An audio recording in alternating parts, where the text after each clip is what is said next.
Bueno, buenos días a todos. Yo creo que hay gente que aquí me conoce ya. Para los que no me conozcan, mi nombre es David Costa, soy cirujano. Me gustaría agradecer mucho a Mercedes la invitación. Ella sabe perfectamente que yo estoy encantado de participar en todo lo que sea, por supuesto, la docencia, pero en todo lo que sea el tema de la cirugía del trauma y de la asistencia al trauma, pues es mi pasión. De hecho, desde que yo ya era residente me fui a un centro de trauma en los Estados Unidos, a un centro posiblemente el más importante de todo Estados Unidos, que está en la ciudad de Los Ángeles. Hice un fellowship durante algunos meses allí y bueno, la verdad es que eso para mí cambió la visión de la asistencia al politraumatizado. Después de todo eso, pues yo he seguido trabajando en el tema del politrauma. En este momento yo soy instructor de los cursos ATLS y DSTC que están implantados en España ahora mismo, concretamente de la ATLS hay 25 sedes a nivel nacional, que se inició en el año 2000. Y bueno, pues desde el año 2006 que se inauguró el Hospital de Torrevieja, que yo estuve trabajando allí, desde ese momento ya montamos allí una unidad de politraumatizados, que es un poco lo que yo voy a presentar aquí, y es lo que estamos realizando Mercedes y yo, por supuesto con la ayuda de mucha más gente, por ejemplo Marcos entre otros, y de Ignacio, que también lo veo que está por allí, es montar un sistema de trauma, no solamente a nivel de un hospital, que es el Hospital Marina Baja en este caso, donde yo trabajo actualmente, sino a nivel de toda la provincia de Alicante.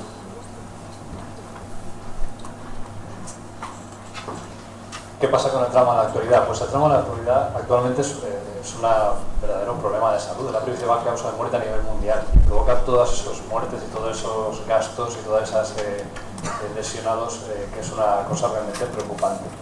En España no es menos. En España, ya en el año 2005, según el Instituto Nacional de Estadística, era la quinta causa más frecuente de muerte y la primera causa de muerte en menores de 40 años, o sea, afecta sobre todo a la población joven. O sea, es un problema de salud muy serio del cual derivan gastos sanitarios muy importantes.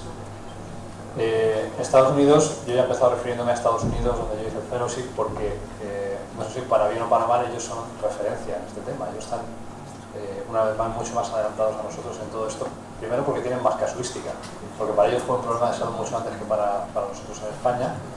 Y bueno, pues ya en el año 1922 el Colegio Americano de Cirujanos desarrolló el Comité de Tratamiento de las Fracturas, que es lo que posteriormente ha sido el Comité de Trauma. Y luego matizaré el tema de trauma. Muchas veces cuando se habla de trauma o de cirugía de trauma, todo el mundo piensa en las fracturas de los huesos largos, es decir, lo que es un traumatólogo, lo que en España conocemos como un traumatólogo. Esto no es un cirujano de trauma. Un traumatólogo es, ellos lo llaman cirujano ortopédico. Es una cosa totalmente diferente. Un cirujano de trauma, ahora veremos lo que es. Para los que no lo sepáis, pues explicaremos a continuación.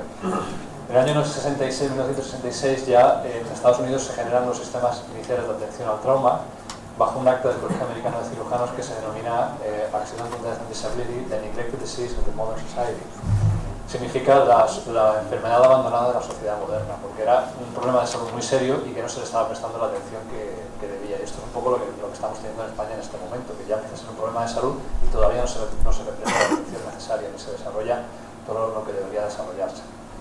En el año 1976 el Colegio Americano de Cirujanos desarrolla lo que se llama la categorización de los hospitales o de los centros de trauma, en un manual que ellos publican, hacen una revisión periódica, que se llama Optimal Hospital Resources for the Care of the Seriously Injured Patient, y fue en el año 1980 cuando ya se estandarizan los cursos ATLS. ¿Alguien sabe quién desarrolló, quién inventó el curso ATLS? Que todo el mundo seguro que conoce. Un cirujano que se llamaba, no era un cirujano ortopédico, era un traumatólogo que se llamaba Steiner, y se estrelló con sus hijos en una avioneta, efectivamente, y la asistencia que recibieron fue tan sumamente mala, que decidió que había que hacer algo para mejorar eso. Y entonces él, junto con algunos cirujanos de Nebraska, que fue donde trabajaba y donde tuvo el accidente, pues decidieron hacer un protocolo de cómo se debía manejar correctamente el politraumatizado, y esto poco a poco fue cogiendo auge hasta que en el año 80 el Colegio Americano de Cirujanos estandarizó estos cursos y posteriormente se integró en el programa de verificación de los centros de trauma por el Colegio Americano de Cirujanos ya en el año 87. Esto, en los cursos de ATLS, todos los instructores decimos, cuando nos toca dar esta parte de la introducción a la ATLS, que esto en España hubiera sido imposible que se diera, porque los cirujanos y los médicos en España no tenemos habitualmente avionetas. Por mucho, podemos tener un coche o una moto o algo por el estilo, pero una avioneta no, o sea que no hubiera sido igual nunca. Bueno, pues ¿qué es un sistema de trauma? Un sistema es una red de instalaciones no estamos hablando solamente de la asistencia prehospitalaria, ni de la asistencia hospitalaria, no, aquí estamos hablando de una cosa mucho más amplia, una red de instalaciones que proveen el espectro de cuidados que requiere el paciente de trauma. Esto es una cosa muy grande, una cosa muy seria, muy gorda. En el centro del cual está, el centro del sistema de trauma es el centro de trauma. Juega un papel clave porque proporcionan el liderazgo, es decir, lideran cómo debe ser la asistencia al trauma, dirigen, por supuesto aportan la seguridad y realizan un control de calidad de cómo se hace esa asistencia al trauma. Por eso el Colegio Americano de Cirujanos realiza una categorización, es decir, si nosotros tenemos X hospitales, 5 hospitales, vamos a ver qué características tienen esos hospitales y lo vamos a clasificar, nivel 1, nivel 2, nivel 3, nivel 4. Y en segundo lugar, vamos a verificar que esos sistemas de trauma realmente cubren las necesidades que tiene nuestra población. Por ejemplo, en el Hospital Marina Baja tenemos una población con unas determinadas necesidades. Nuestro hospital, que es un hospital comarcal, que encajaría más o menos en un nivel 3 del centro de trauma, no da suficientes servicios para atender todos los traumas, por eso debemos trabajar en coordinación con otro centro de trauma, que sería el Hospital General de Alicante, el Centro de Referencia. Y en eso se basa la categorización y verificación de los hospitales, que los americanos lo tienen muy bien estandarizado sus programas de trauma y que en España tenemos, pero para que, bueno, casi. Conocéis a Mr. Increíble, ¿verdad? Mr. Increíble es un personaje de ficción. Bueno, pues el centro de trauma ideal, el sistema de trauma ideal, es de ficción. Pero ¿cómo debería ser? Pues es aquel que incluiría, el sistema de trauma incluiría todos los componentes identificados como para los cuidados óptimos del trauma, es decir, desde la prevención. Debe ser accesible a todos los lugares, a todas las personas que lo pudieran necesitar. Aquel que proveyera cuidados hospitalarios agudos, que realizara después una rehabilitación y reinserción social de los pacientes politraumatizados. Este es un aspecto muy importante y que casi nunca se toca, pero es muy importante. Es decir, un paciente politraumatizado que tiene secuelas, luego hay que reinsertarlo, ¿vale? Y muy importante, realizar actividad científico-investigadora, docente y formativa. Un sistema de trauma ideal debería ser aportar los cuidados de manera ilimitada y a cualquier hora. Y en el núcleo de ese sistema de trauma debería estar el centro de trauma ideal. Es decir, aquel que tendría unos determinados recursos técnicos y humanos que permitirían dar toda esa asistencia y toda esa formación y toda esa reinserción. Requeriría, por tanto, un mínimo número de pacientes que atender para mantener el estilo de arte, el estado del arte. Atendería, por supuesto, aquellos casos más graves que deberían ser centralizados en ese hospital por el mismo motivo. Y aquellos tipos de lesiones infrecuentes, más raras, que también deberían ser centralizadas en ese centro de trauma ideal, porque eso mejoraría la atención y el desarrollo del conocimiento. Además, realizaría investigaciones en ciencias básicas y participaría en la organización del sistema, de todo el sistema de trauma. Y, por supuesto, en la formación. Esto sería ideal, pero desgraciadamente no deja de ser un personaje de ficción como Mr. Increíble, porque tenemos determinadas limitaciones que son obvias, es decir, hay limitaciones económico-financieras. No podemos poner un centro de trauma ideal en cada pueblo. Eso sería imposible. ¿Por qué? Porque no hay dinero y porque no tenemos especialistas para hacerlo. ¿Vale? Por lo tanto, debe ajustarse a las necesidades existenciales de cada comunidad y asegurarse que esos recursos se emplean apropiadamente. Todo ello con el objetivo de conseguir el cuidado óptimo del paciente politraumatizado. Y eso es lo que el Colegio Americano de Cirujanos denomina categorización de los hospitales. Eso es lo que permite, por tanto, el desarrollo de esos centros de trauma regionalizados que resulten coste efectivos. Es decir, en Villajoyosa no podemos tener un centro de nivel 1. ¿Por qué? Porque ya están Alicante. Es decir, tiene que ser un centro de nivel 3 que trabaja en comunicación con ese centro de nivel 1 y así sucesivamente. Digo Villajoyosa porque es lo que me toca, pero que es aplicable en cualquiera. Se categoriza en 4 niveles. El nivel 1 es el de máxima complejidad, hasta el nivel 4, que serían los centros rurales donde ni siquiera hay facilidades quirúrgicas, que serían fundamentalmente centros donde se hace una asistencia vital poco más o menos que lo que podría hacer la hospitalaria y inmediatamente trasladar al enfermo a un centro donde se le pueda dar una asistencia adecuada. Y esto ya lo explica la verificación, pues es eso, conocer las capacidades que tiene cada centro y las necesidades que hay en cada área geográfica. Pero esto realmente, que suena tan bonito y demás, se ha demostrado útil. En Norteamérica, que son los que tienen esto muy bien implantado, se ha demostrado útil. La respuesta es un sí rotundo. Sí rotundo. Por ejemplo, hay muchísimas publicaciones de esto. Yo he seleccionado algunas que son muy llamativas. Esta, por ejemplo, se publicó en el Journal of Trauma. Es un metaanálisis que revisa una serie de artículos publicados en revistas de impacto y prestigio. Son estudios todos ellos poblacionales. Y bueno, ellos realizan la búsqueda entre el año 1966 y 2004 sobre artículos publicados en inglés y en esas bases de datos conocidas por todos. Incluyen en el estudio en el metaanálisis un total de 14 artículos y concluye que el tener un trauma un sistema de trauma bien organizado produce una reducción en la mortalidad de nada menos que el 15%. Es mucho. Un 15% de reducción de la mortalidad es una barbaridad. mucho. O sea, es muy interesante tener un sistema de trauma bien organizado. Esto es otro artículo también publicado en la misma revista, en el año 2001. Es un artículo que lo que se plantea es valorar el impacto en el resultado de sobre los pacientes y la actuación correcta de los hospitales tras la verificación para nivel 1. Es decir, un hospital determinado, para una determinada área geográfica, pasa los criterios de categorización del Colegio Americano de Cirujanos y se verifica como centro de trauma para ese área, de nivel 1. ¿Qué impacto hay antes de estar verificado? El hospital se prepara durante un tiempo para esa verificación, es decir, implementa todo lo necesario, la formación, las estructuras que necesite, los recursos necesarios, y entonces pasa el examen. ¿Y qué resultados tiene después de pasar el examen? Eso es lo que estudia esta gente que ha publicado este artículo. Pues este era un centro de 900 camas en Nueva York. Este centro cubría pues un área de 7 condados urbanos, suburbanos y rurales adyacentes a una área metropolitana mayor, y compara los resultados de 1994, que era cuando iban antes de realizar la preparación para ser verificados como centro de trauma, y los comparan con los resultados que tienen en el año 98, que es el año justo posterior al que ya habían recibido la verificación como centro de trauma. Y los resultados son muy llamativos.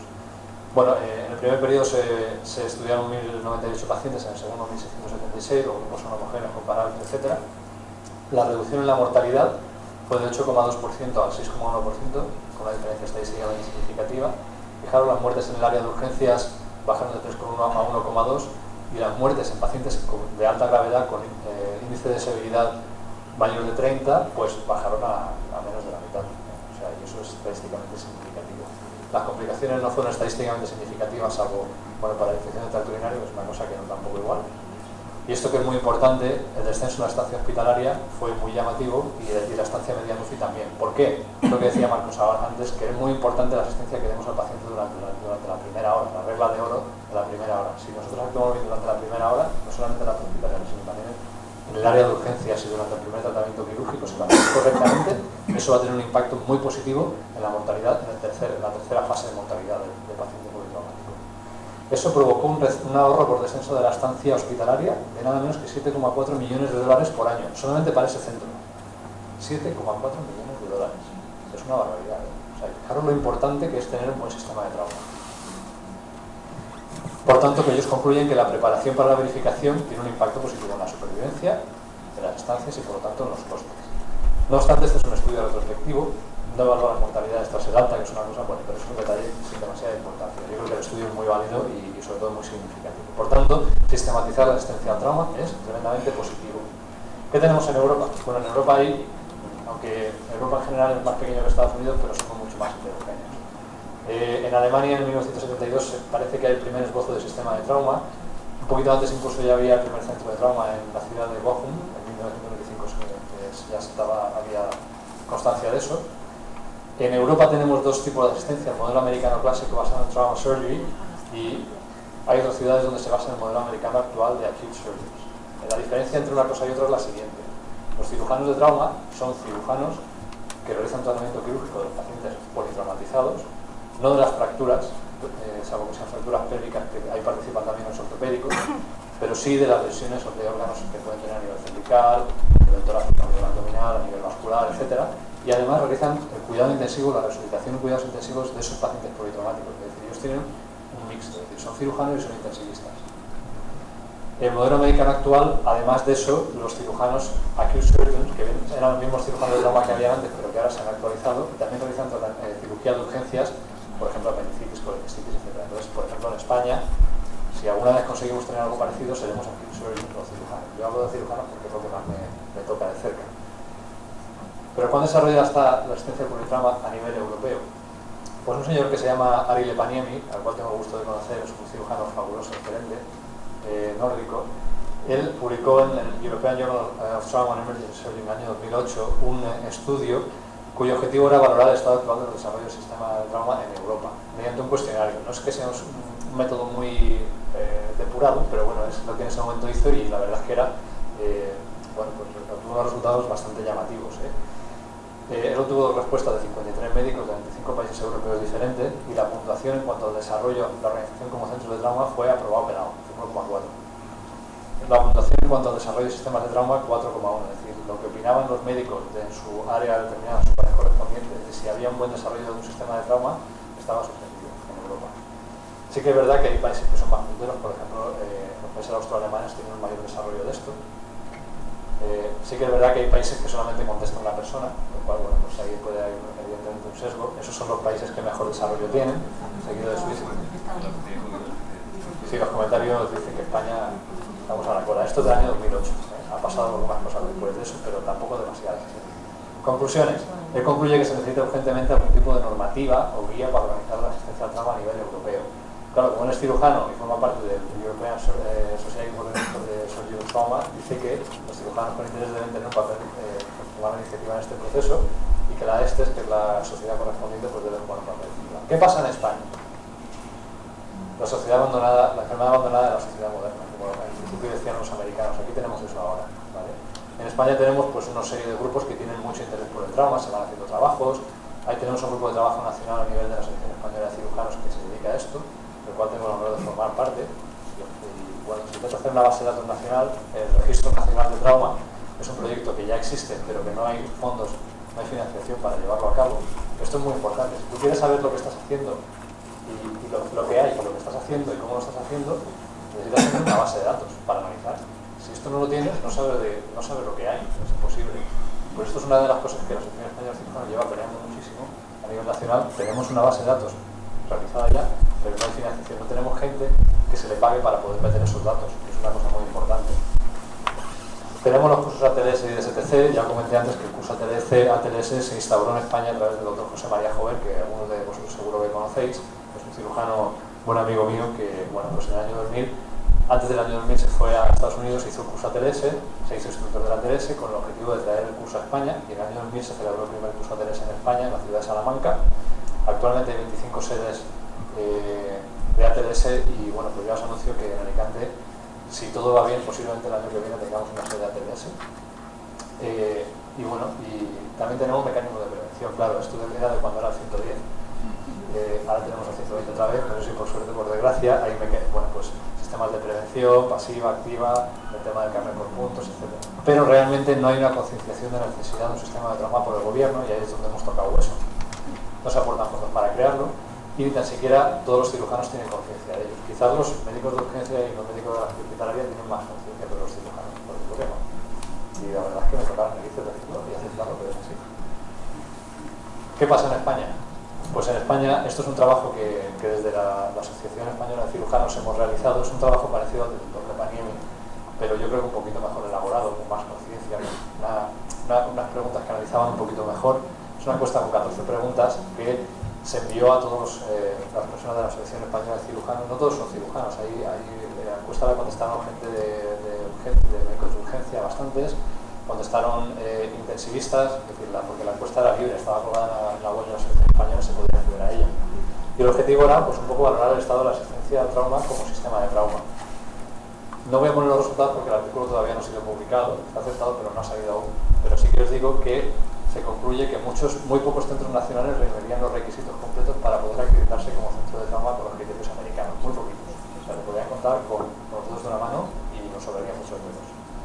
Sí que es cierto que en algunas comunidades autónomas españolas comienza a ser obligatorio por ley tener algunos requisitos mínimos, por ejemplo, tener un sistema de activación del equipo de trauma y los protocolos para atender a un paciente muy traumatizado. Por ejemplo, en Cataluña. Yo estuve a principio de este año en un curso TDS en Sabadell, y me sorprendió gratamente, a pesar de que en febrero del año pasado estuve en Belviche, todavía no estaba instaurado, pero ya este año ya me explicaron mis colegas de allí que ya era obligatorio tener este sistema de trauma, ya lo tienen.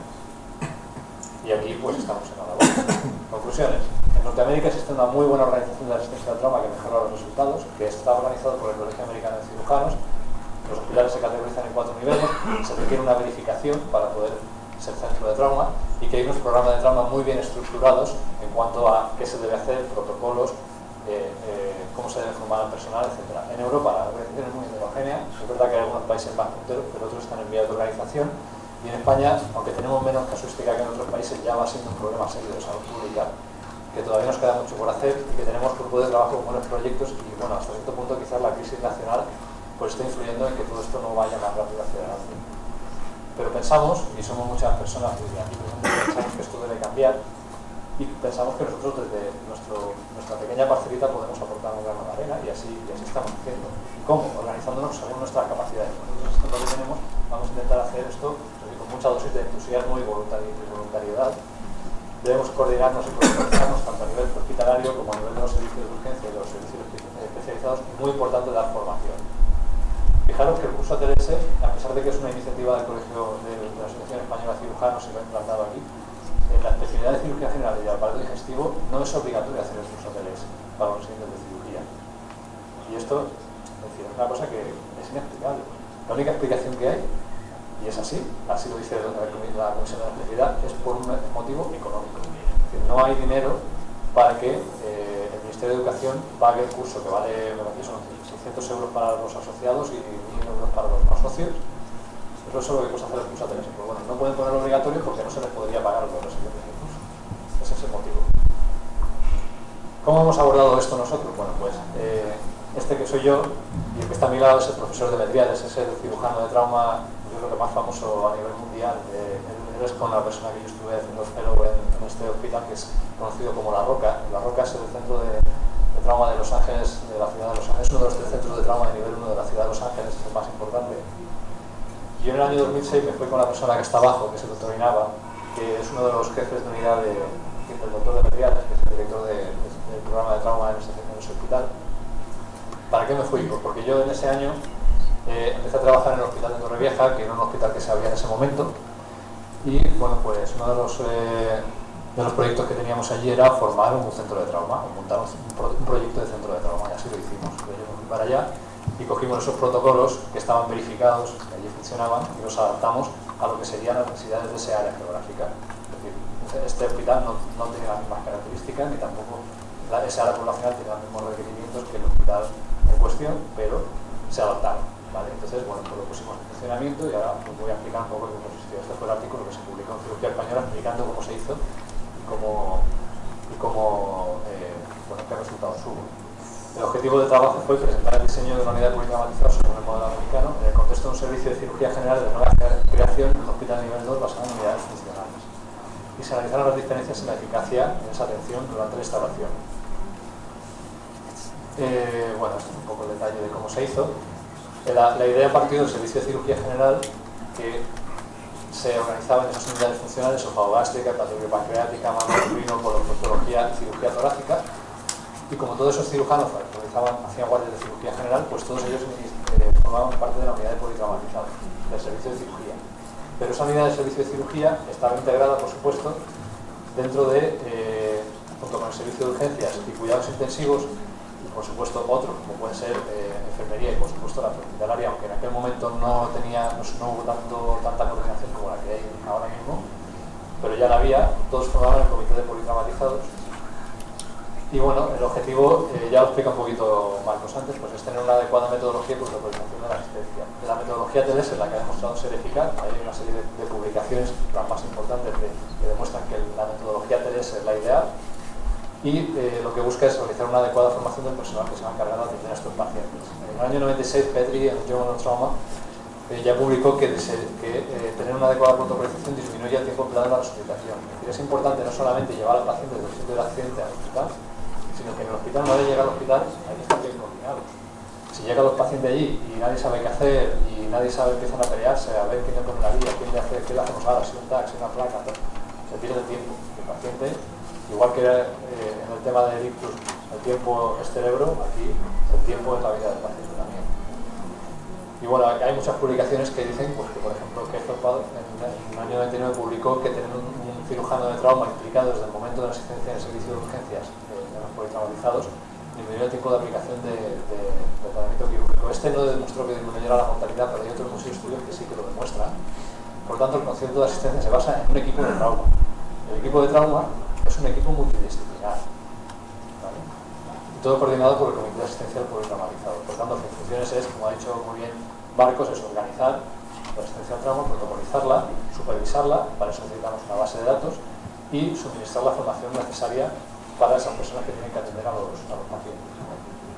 En los trauma centers están los cirujanos de trauma, los médicos de urgencia y luego la enfermería y todos los demás profesionales que participan en asistencia al politrauma, los que forman el equipo de trauma, Sin embargo, en España, como los cirujanos de trauma no realizamos cuidados intensivos, necesitamos de los intensivistas o las anestesistas. Voy a cerrar un poco la cosa porque Marcos habló de la activación prehospitalaria, que yo la voy a comentar muy de pasada porque ya lo ha mencionado él. También hay una activación intrahospitalaria, es decir, en caso de que el paciente no tuviera una emergencia prehospitalariamente, pero intrahospitalariamente sí que se puede detectar que necesita la asistencia del equipo de trauma. ¿Y eso cuándo es? Pues cuando es una emergencia que por el motivo que fuera no se había detectado anteriormente, cuando el paciente se inestabiliza hemodinámicamente o respiratoriamente y no responde a las medidas iniciales, cuando tiene cierto tipo de lesiones vasculares, las que están puestas ahí están en los protocolos que están accesibles a todos. En ese caso se activaría el equipo de trauma, se avisaría al cirujano, por supuesto el médico de urgencia es el que lo activa, se avisaría al cirujano y se avisaría al intensivista. En el caso de la vida también tenemos al anestesista implicado. Protocolizamos, esto ya lo he comentado. El curso avanzado de politraumatizados también lo ha comentado Marcos. A partir de, bueno, después del verano habrán 2 cursos en concreto. Y bueno, pues es un curso que está organizado a través de la EBES y hay certificación de la EBES. Este es el curso que se hizo en Torrevieja, que era parecido. Se evaluó cómo se realizaba la formación, esto lo voy a pasar muy de pasada, pero deciros que sí que había un impacto positivo en la asistencia a los pacientes politraumatizados cuando se realizó el curso con respecto a los resultados que había antes de realizar el curso. Por lo tanto, y en el Hospital Marina Baja ahora mismo pues más o menos tenemos lo mismo que ya se había realizado en el Hospital de Torrevieja, pero hay una mayor implicación y participación de la prehospitalaria. Se han incluido estos protocolos de la prehospitalaria que ya ha comentado antes Marcos. Sí que hay una serie de diferencias, por ejemplo, que los protocolos están realizados e implementados por los diversos servicios, es decir, hay una mayor multidisciplinaridad que es necesaria con respecto al sistema de Torrevieja que teníamos previamente. Hay unos protocolos de tratado secundario que en este caso, puesto que sería un centro de trauma de nivel 3, serían imprescindibles. Por ejemplo, no tenemos neurocirugía, no tenemos radiología intervencionista, que muchas veces se habían llegado politraumatizados en el tratamiento de elección. Y tenemos el curso de atención al politraumatizado que abordaría temas teórico-prácticos y sobre todo incidiríamos mucho más en el tema de la toma de decisión quirúrgica sin control de daños, que es un concepto bastante moderno. Por lo tanto, el Comité de Asistencia al Politraumatizado del Departamento Marina Baja ya es una realidad. Y hay otros centros en los que, bueno, pues con la iniciativa de Mercedes y por supuesto con la participación de muchas personas, pues se ha ido intentando difundir lo que estamos haciendo en el Hospital Marina Baja. Y por ejemplo el Hospital de el doctor Meroño, ya que es el presidente del Comité de Politraumatizados allí, que también existe ya, está empezando. En el Hospital de Torrevieja, bueno, me consta que cuando yo dejé aquel hospital se dejó aquello en stand-by y parece que ahora ya han retomado la cosa. En el Hospital Marina Salud también se ha hecho la presentación, están iniciando el comité. En el Hospital Virgen del Olivo de Alcoy está pendiente todavía de presentarlo en el Hospital General de Elche, en Vinalopó Salud, en el Hospital Vega Baja, en el Clínico San Juan, y para el final hemos dejado el Hospital General de Alicante, que sería el centro de referencia de todos, digamos un poco como centro coordinador, que finalmente es el que debería ser. Y bueno, pues estos son 2 casos que voy a presentar muy someramente para que veáis que esto funciona. En el Hospital Marina Baja esto ya está funcionando así. Es un caso de activación prehospitalaria. Este fue un varón de 35 años que fue traído por el SAMU de los bomberos. Ya lo veréis por qué. Y el MIST, si os fijáis, MIST, MIST, es la mnemotecnia que se utiliza para la presentación de los casos en los centros de trauma, lo hacen así. Y en los cursos de SPC también se utiliza esto. M es mecanismo de lesión. Herida penetrante en el abdomen mediante una barra metálica. El paciente se cayó desde un árbol, estaba borracho perdido, estaba con unos amigos de fiesta, se cayó y se pinchó una barra que había en el suelo, una barra metálica.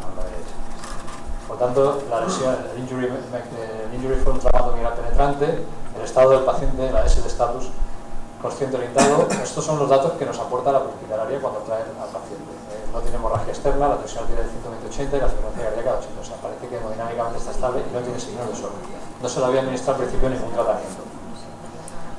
¿Por qué se activó prehospitalariamente? Realmente no cumplía ninguno de los criterios de activación, pero sí que había un criterio que era sentido común, y esto es una cosa que deberíamos incluir. En los criterios de activación intrahospitalaria está, no así en los de prehospitalaria, pero esto tiene que ser una cosa dinámica. Fijaros que aquí estuvo muy bien activado, aunque no cumplía ninguno de los requisitos, pero fue muy buena la activación, porque lo veréis por el paciente.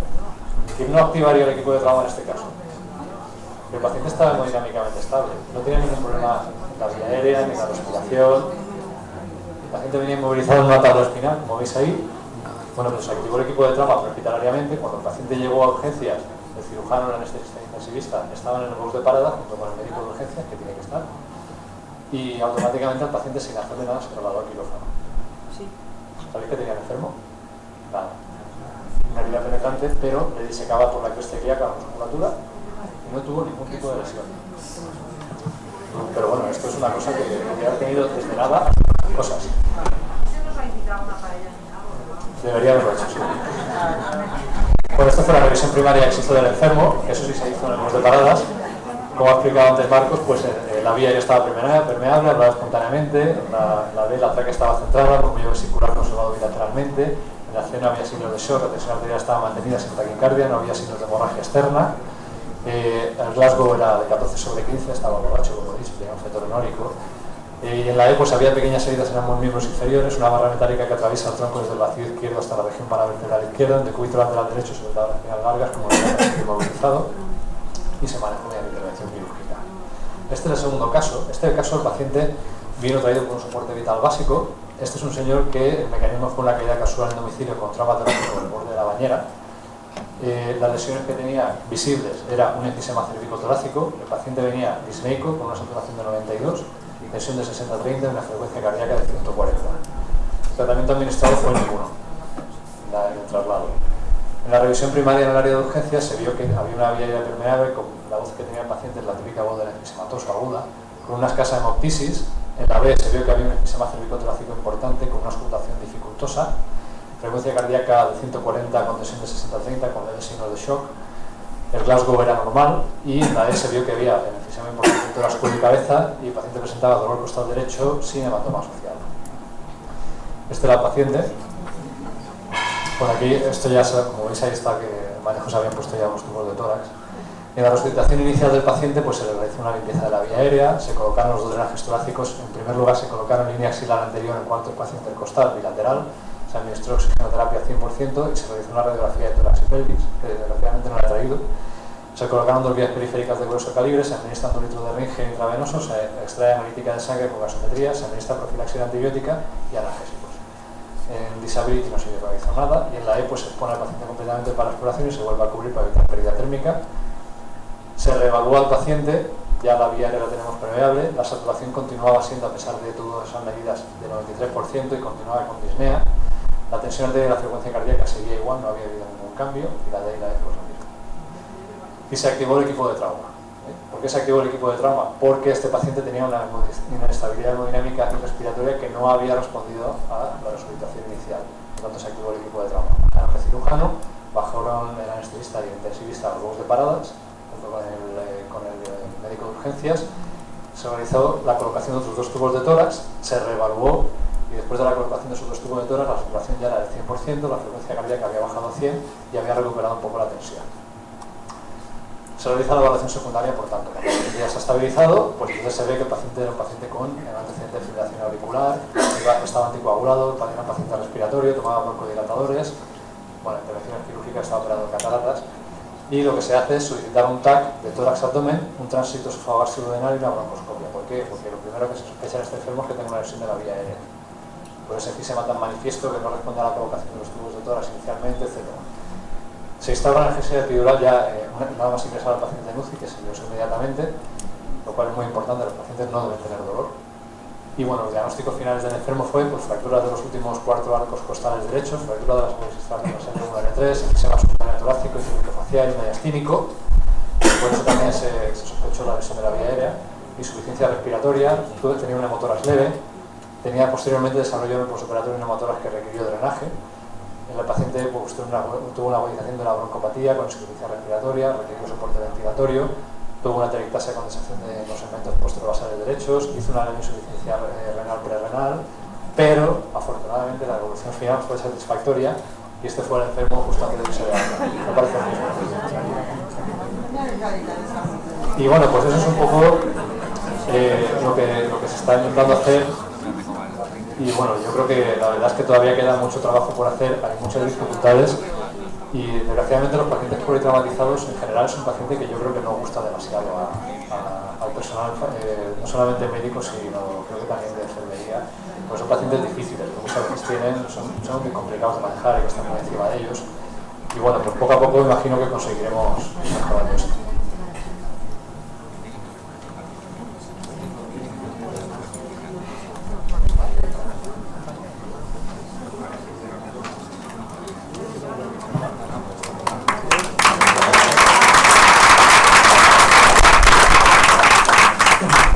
Bueno, enhorabuena a David, enhorabuena a Marcos.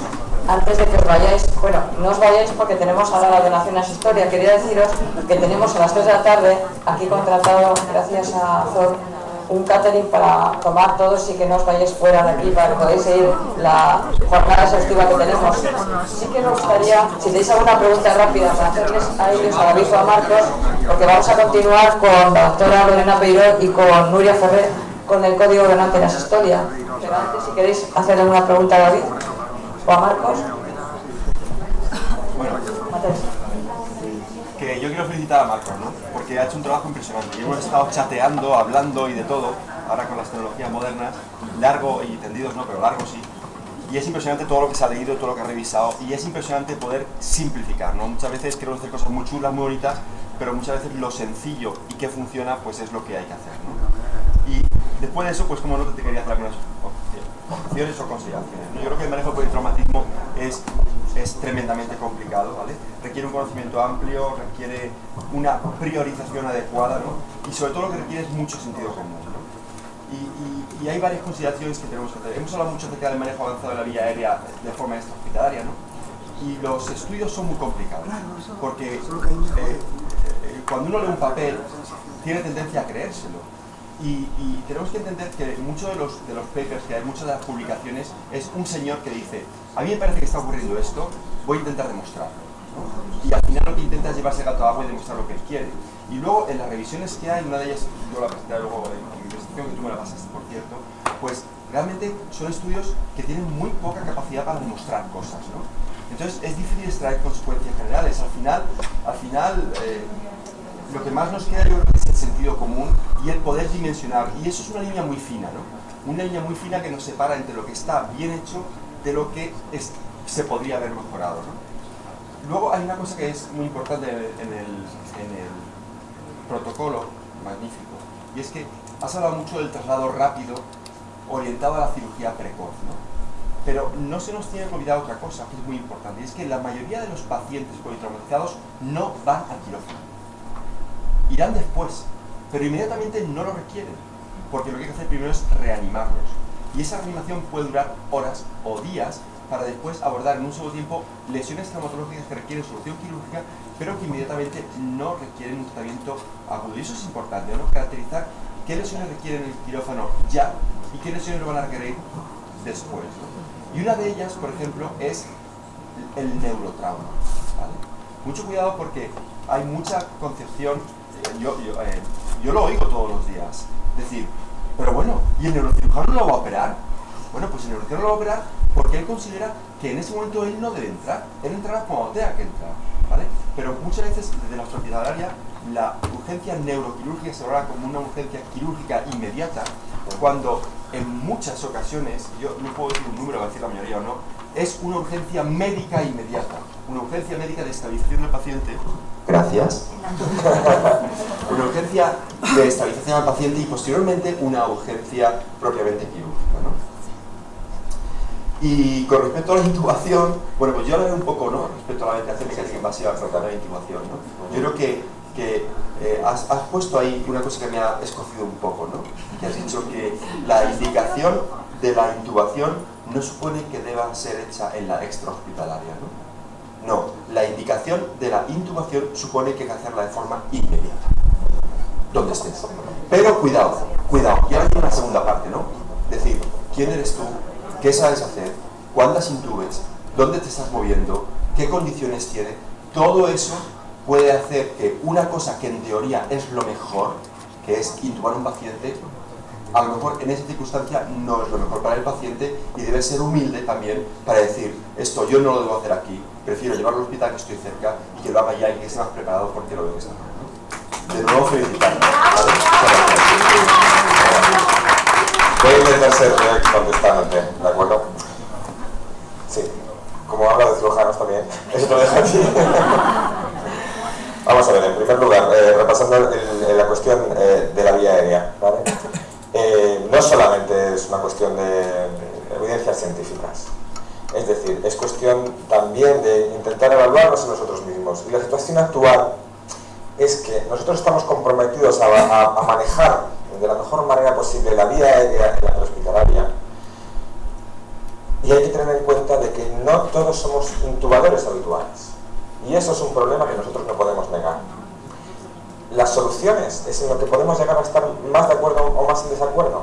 La mejor solución para mí, desde luego, sería que los que estamos obligados a manejar la vía aérea en la prehospitalaria tuviéramos más preparación y más experiencia en intubación para que no nos encontrásemos con este dilema nunca. Eso para mí sería lo mejor. Y uno de los estudios, porque tengo que nombrarlos, que demuestra mejores resultados en intubación prehospitalaria son los estudios que están realizados en Noruega, donde los médicos que manejan la vía aérea en la prehospitalaria son anestesistas y compatibilizan su actividad en emergencias con el quirófano. Es decir, están siempre intubando y después de vez en cuando intuban en la prehospitalaria. ¿De acuerdo? Y eso es algo que nosotros aquí, obviamente, pues no hacemos. No sé si podemos hacerlo o no podemos hacerlo, pero habitualmente no lo hacemos. Y no es un intubador habitual el que maneja la vía aérea en la prehospitalaria. Entonces, solución número 1, para mí la mejor, desde luego, sería capacitarnos más.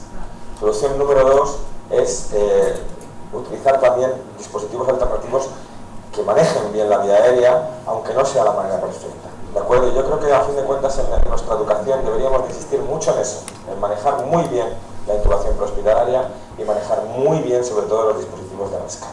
¿De acuerdo? Y eso es lo que yo intento plantear un poco en el protocolo, ¿vale? Es decir, tener en cuenta que una intubación difícil no es la intubación difícil que define la Sociedad Española de Anestesiología. Nuestras intubaciones son casi todas difíciles y muchas veces no son por características del paciente, sino por características del escenario. Y eso es lo que yo vengo a plantear, no basándome en estudios clínicos, sino basándome en lo que conozco del medio y de lo que me han ido comentando mis compañeros, ¿verdad? Lo segundo que has comentado muy brevemente, que creo que se lo voy a dejar contestar al compañero David, es el tema de que el hecho de que los pacientes no tengan una indicación quirúrgica urgente, nosotros no deberíamos de centrarnos tanto en el hecho de intentar indicar la cirugía como intentar indicar la valoración quirúrgica urgente, que es lo que nosotros estamos intentando a fin de cuentas en la zona de la Marina Baixa. Es decir, está claro que la mayor parte de los pacientes no van a necesitar una cirugía, pero nosotros sí que pensamos que van a necesitar una valoración quirúrgica rápida, ¿sabes? Y darles la oportunidad, es decir, no indicar la cirugía, sino darle la oportunidad a la cirugía para que salga este paciente.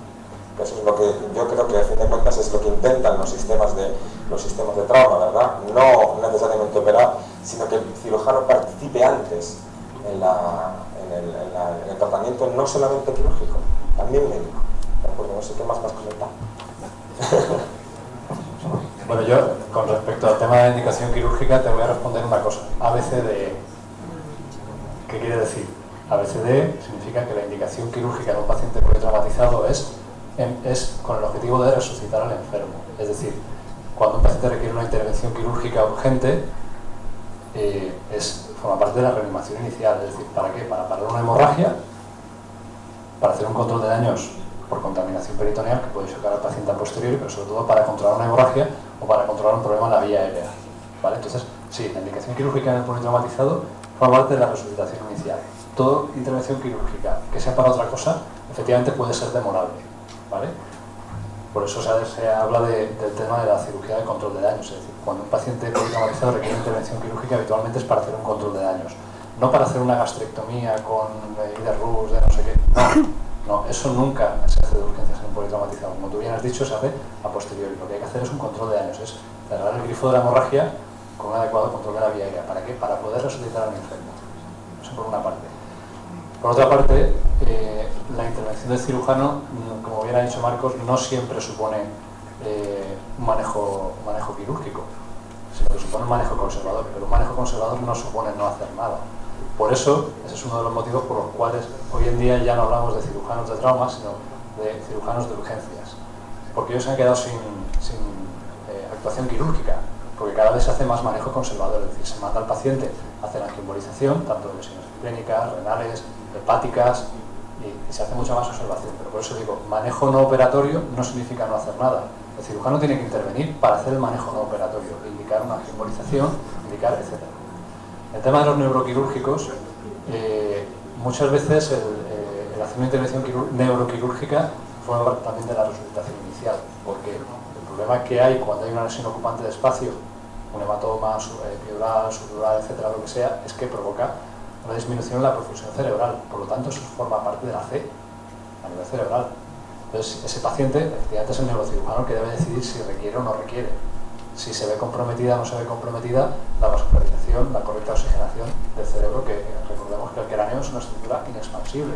Cualquier lesión, cualquier aumento de presión ahí supone una disminución de la presión arterial de perfusión cerebral. Y ahí es donde debe jugar el papel, por supuesto, el neurocirujano, de decidir si sí o si no. Por supuesto, en muchos casos presionado por el médico de urgencias, por el intensivista, por el anestesista reanimador, lo que sea. Por tanto, tratamiento quirúrgico, sí, el tratamiento quirúrgico de ciertas lesiones debe ser diferido. Por ejemplo, una fractura de un hueso largo se inmoviliza para que no sangre, para que no duela, y posteriormente ya se adapta. Pero normalmente el tratamiento quirúrgico realmente urgente en un politraumatizado es con el objetivo de resucitar al enfermo. Resucitación, control de la hemorragia y de la respiración. Muchas gracias.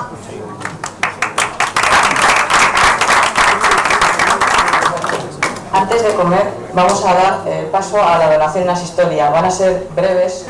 Sí que os pido al resto y os pido un poco de disculpas a los otros compañeros que estaban esta mañana, que vamos a empezar a las 4. Como vamos a comer aquí, tenemos el acceso fácil, pues vamos a seguir con la donación asistolia a través de la doctora Nuria Ferrer, médico SAMU, y de Lorena Peiro, que es la responsable de trasplante del Hospital de San Juan.